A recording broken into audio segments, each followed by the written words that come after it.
Australia versus Scotland, 84-0.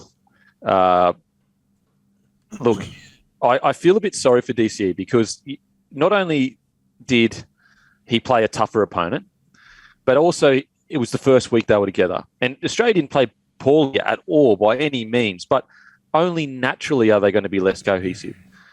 But in saying that, this is Nathan Cleary's team, in my opinion. This really is. And it's there's no disrespect for DCE. I honestly, I think he's incredible, but this is Nathan Cleary's team. The feel, the vibe, everything. And I know it was against lesser opponent, but just looking at the way they played, looking at the ruthlessness, looking at the connectivity that they had, this is Nathan Cleary's team. It's just, in my opinion, it's just that. It's his time. Nathan Cleary, we are heading into, basically the start of a similar-ish Joey Johns career. Obviously, I'm not saying he will be Joey Johns, but I mean, when you look at his stats, they start to line up pretty scary. And Guru, I'll give you the honour, mate, because I know you put up the post of the incredible stat. I won't rob you of that glorious moment you're about to have. Don't get too aroused, but tell me the stat that you have on this. I would love to claim it, but I think it was Roasty, to be fair. So I'll let him have his flowers there. I think it was Roasty. We do look alike, so fair play. Wait. Well, Roasty, this is all you, baby. So sit back, enjoy it. It's a great stat. And I tell you what, when I come scrolling through my feed, didn't feel any better in my whole life. Yeah, I think it's, what was it, on debut, the most points for the Kangaroos, and Joey held the record with 30, and Nath had 28. And you got to remember, too, in the opening minute, he got denied a try, which I thought was 50-50, to be honest with you. Then Cam Munster, he threw a pass to him that was called forward. So Nath could have smashed it out of the park, realistically, and he did hit a few goals pretty poorly, which is very un-Nath as well. So, mate, I must consider him unlucky not to have got that record. And also, people are going, I know there's people listening, they're going, oh, that was probably against New Zealand or something. It was against South Africa, Joey. And so South Africa or Scotland, I would probably say Scotland's a better footy side than South Africa. So all I'm saying is just hold your horses. I'm not saying he's Joey Johns, but it is becoming undeniable that what this guy is achieving at his age, he's achieving the same as the greats. And it's just that simple. It's just that simple. I can already read the comments, Kempy. I can see them. They're coming in. They're flying. I know they're flying in. I get it. And look, I'm not happy. I'd be devastated if he has the rest of his career he doesn't live up to the greats. Then he's not a great. It's that simple. And he still needs, in my opinion, to have an Origin series where he is the man that dominates, kind of like a Munster situation. But it's undeniable. There's no legitimate argument in my mind that you can't say from him being 18 to 24 that he is not at least close to or in par with some of the best the game has ever seen. Timmy, am I getting ahead of myself or what? No, mate. You know that I'm firmly in the Cleary camp on this one, and at the same time, Daly Chervin, if he's there, probably does a similar sort of performance and probably racks up 5 or 6 try assists. But at the same time, look, yes, Cleary came in and probably should have did perform like he did, but he did. Like what more has he got to do? He couldn't have done any more in the game. He was absolutely perfect in everything he did. He racked up, 28 points or something. It's like, it's such an absurd amount of points, and it's soft opposition. Oh, of course he came in and did that, but he's still got to do it, don't you? I don't know what to say. That's the thing. Like, so much can go wrong. Like, it was 84-0. Like, for example, let's say just my internet going here. Sorry, guys. So they completed at 84%. You're going out to play Scotland. We've all been guilty of it. You roll out, you go, boys. Honestly, we could seriously drop the ball every time we get it in the first half. Matter of fact, the first 60 minutes, and we'd still win the game. Matter of fact, we could do it probably for 70 minutes and just defend our asses off and still win the game. So he didn't just do it. He did it to the exact degree in which you would do it. You know what I'm saying? Like, it's not just like, oh, yeah, he went out and played solidly. It's like, no, he truly showed everything had the difference in scale. It was essentially a record margin of beating someone. And as I said, I feel a bit sorry for DCE because he was not intentionally, but it's a tougher gig. You get the first game, and then the bloke gets the second game against a lesser opponent. It's almost like, well, I can't win. Like, how do I win? Now, I do think that they'll go DCE Munster this next game, or potentially even DCE Cleary, but I think probably DCE Munster. I personally, like, just to give DC a fair crack at it, which I respect that. You have to respect the veterans that have been there and done it, and he had an incredible Origin series. But me personally, if my goal is to win the World Cup, we know DC can win the World Cup. You know, if someone gets injured, we know that. It's simple. But if I'm wanting to increase my likelihood by the most amount, I'm putting Cleary and Munster together as much as possible. Heading into the World Cup final. Yeah. What do you guys think? Yeah, it is unfortunate for Ches how it has sort of played out, though, that as soon as you Cooper Cronks and everyone retires, COVID hits and we don't play international footy for 3 years. In that time, Cleary becomes the guy. So I do feel like I'm picking Cleary every day of the week that finishes in Y. There's no doubt about that. But I do feel a little bit sorry for Ches that he did spend so much time being a 14 and not being in the team at all. Then eventually his time comes and, you know, obviously there's much worse things that have happened in the world, don't get me wrong, but it is unfortunate timing for him that now the reality is it's Cleary's time, and, mate, I think Ches, he'll be disappointed, but I think he'll understand that. Yeah, he's the ultimate professional. I do feel sorry for him because you're right. If everything had gone smoothly the last few years, DC would have had a run of the Australian jersey and showing what he can do in the Australian jersey. So, I mean, look, who knows? Maybe he fights his way in the side. It seems like Mal Meninga is holding his cards close to his chest. But, yeah, I don't know. There just seemed to be a vibe of like because the interesting thing is, because I was going, okay, who is really in DCE's generation now in that Australian side?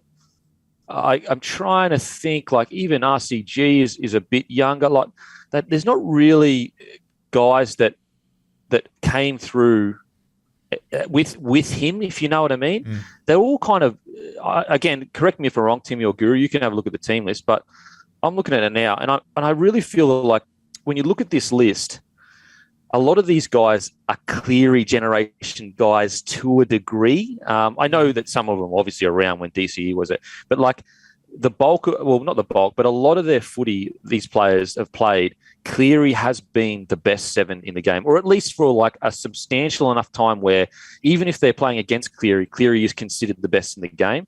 And I think there may have been maybe there's a little reaction to that. I'm not sure. What do you reckon, Guru? Well, like when you have a look at the last World Cup that we went to, 2017, and I'm not sure why Ches wasn't in that squad, or I'm not sure what the context was at the time, but there's only 4 guys left from that World Cup. Ben Hunt, RCG, Cam Munster, and Val Holmes.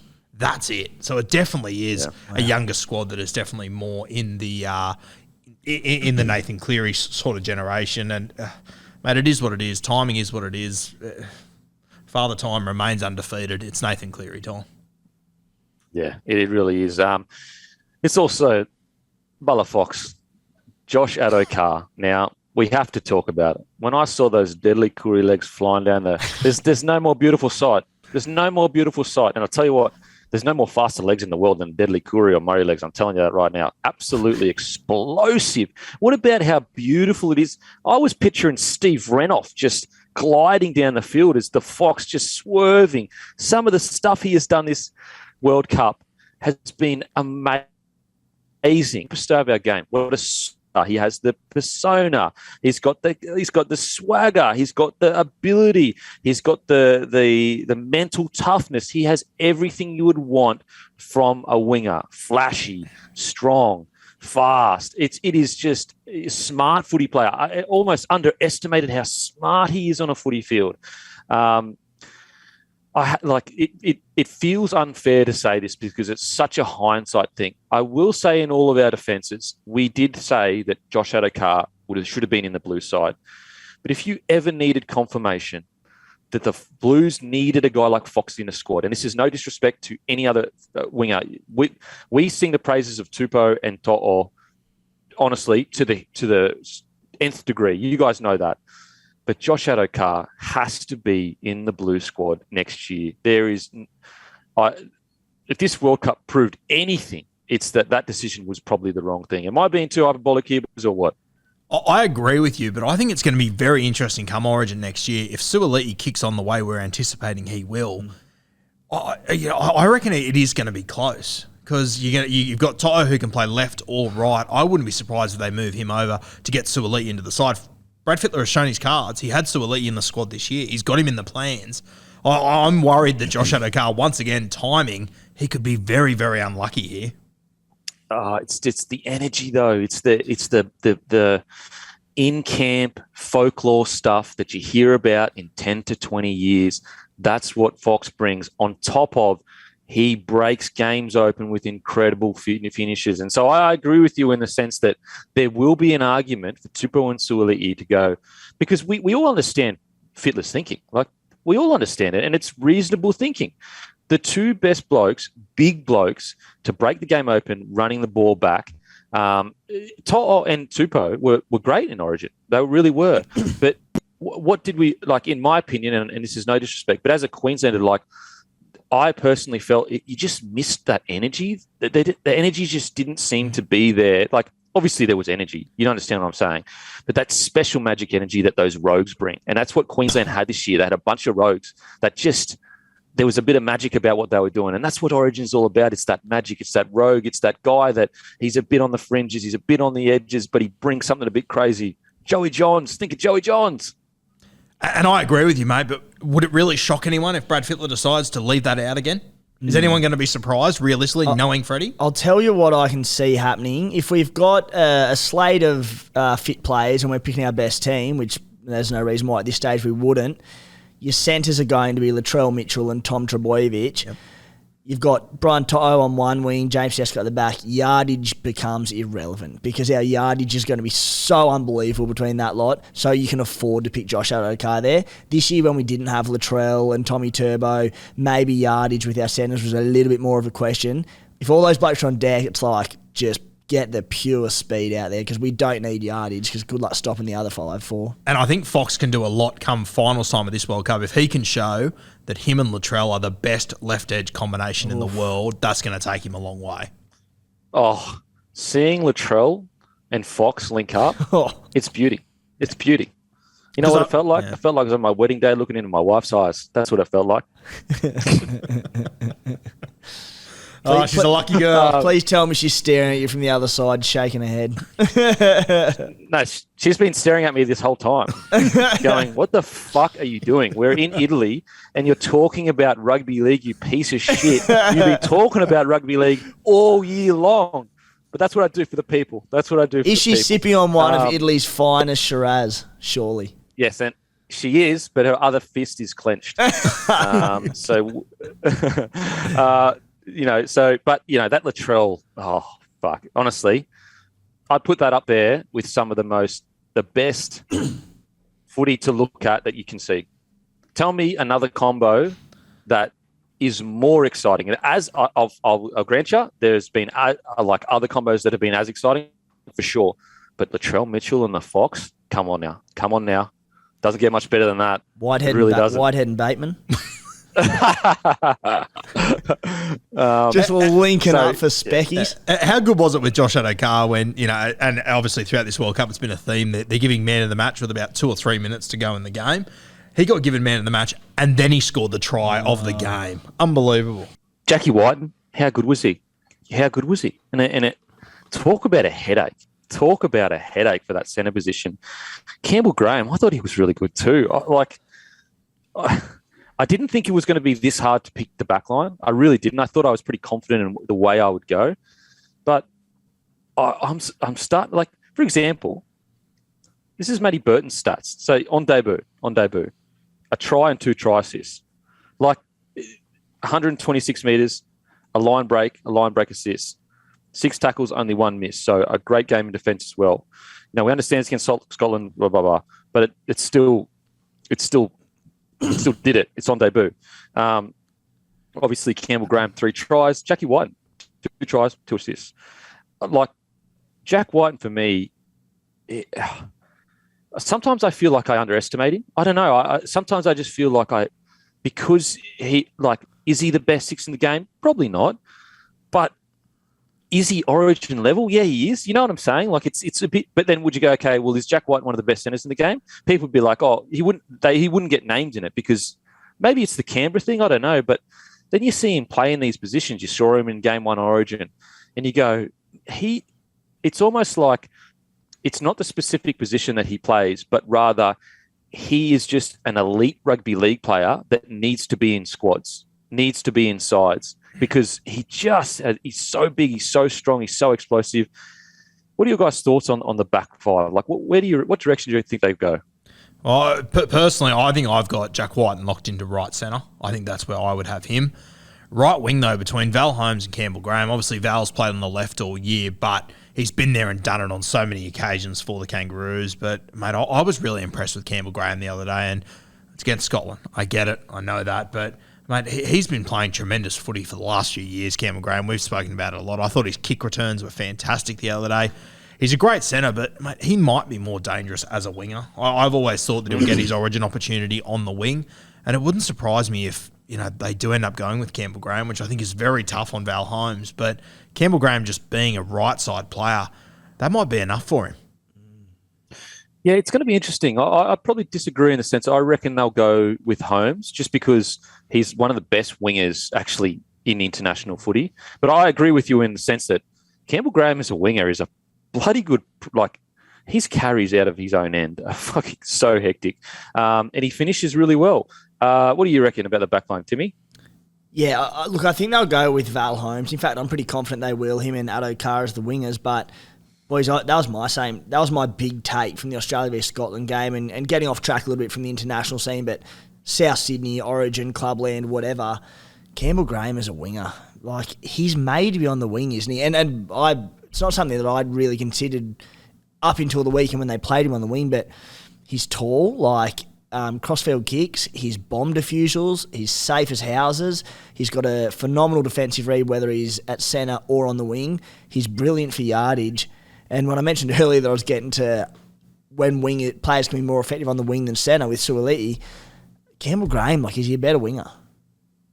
Yeah, it's a really interesting argument. It's an argument where they're like, is the reason, like, put it this way, if South Sydney's backline was more stacked, would they put him on the wing? Or do they put him at centre because they can't afford to have an inexperienced defensive centre, making the wrong reads? But it's a fair argument because when you look at his carries, you look at his body shape, all that kind of stuff, you go, maybe this bloke was made to play wing. So I thought he was really good. Harry Grant, honestly, he is just something else. Like, if his body holds up and he keeps playing like this, you can't defend him. You can't defend him. His work around the ruck is so hard the space that he creates for his outside men by getting out. Like, it's not just like there's a big difference between, getting out 10 metres, 5 metres, 2 metres, 1 metres.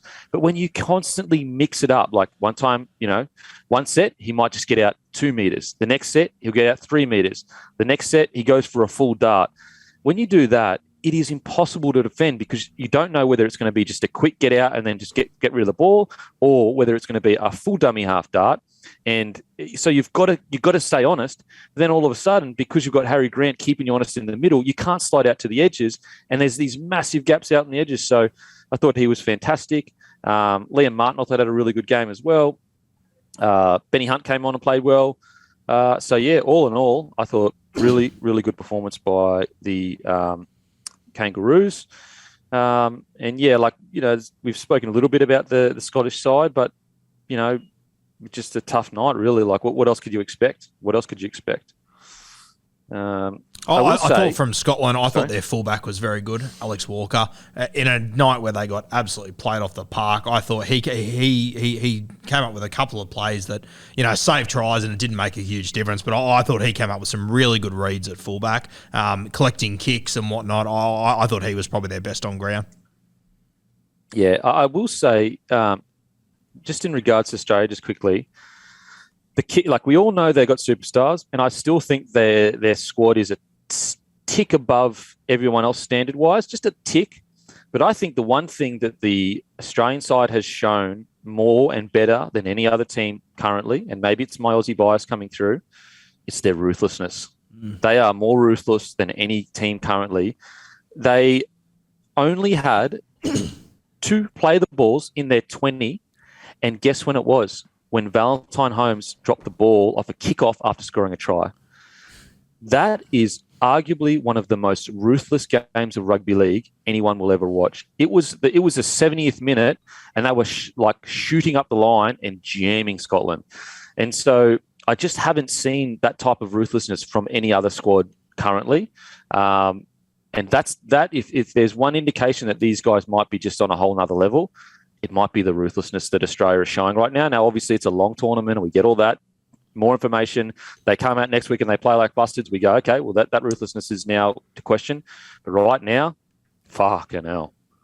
As can be said, I thought it was really evident in their defence, but even just in the scoreline, it was 40-0 at half-time. They won the second half 44-0. It's very rare you see teams winning by so much at half-time and then somehow take it to another level in the second half. They normally pull off a little bit, get a couple of errors, start throwing the ball around willy-nilly. They got better. Yeah. And again, it's just that ruthlessness. How often, as you said, like how often do we see teams come out and towel a team up and then bloody just pack her in? Yep. And we're talking about top tier NRL teams. So it's not just like any more thoughts on Australia versus Scotland, boys? Timmy? Pretty well covered all the main points for me, mate. It was Cam Graham's, Fox, Cleary. I think we've got it covered, boys. The one stat I will point out, and it is interesting reading through the stats in these lopsided games. The Kangaroos 2,300 metres to 673. Oh, that's a tough night.